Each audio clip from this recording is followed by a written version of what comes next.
पवन सिंह के चुनाव चिन्ह आ गया। जैसे कि आप लोग देख रहे हैं स्क्रीन पर कि पवन सिंह के नामांकन के बाद इतना सारा ड्रामा हुआ कि पवन सिंह के नामांकन कैंसिल हो जाएगा, तो पवन सिंह के नामांकन रद्द करा दिया जाएगा, तो पवन सिंह के नामांकन वापस लेना पड़ेगा। तो पवन सिंह के तमाम गतिविधियाँ चला, लेकिन हम आपको बता दें कि कुछ नहीं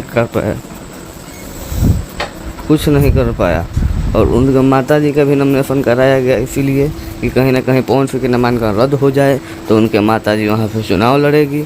लेकिन पवन सिंह के साथ साक्षात भगवान हनुमान है, पवन सिंह के कोई कुछ बिगाड़ नहीं सकता। सच कहा गया है, जब चले पवन तो रोके पवन। तो हम आपसे बता दें कि पवन सिंह के साथ एकदम भगवान है और पवन सिंह के चुनाव नॉमिनेशन का फाइल स्वीकृत कर लिया गया है और पवन सिंह के चुनाव चिन्ह मिला है जो कैंची छाप है।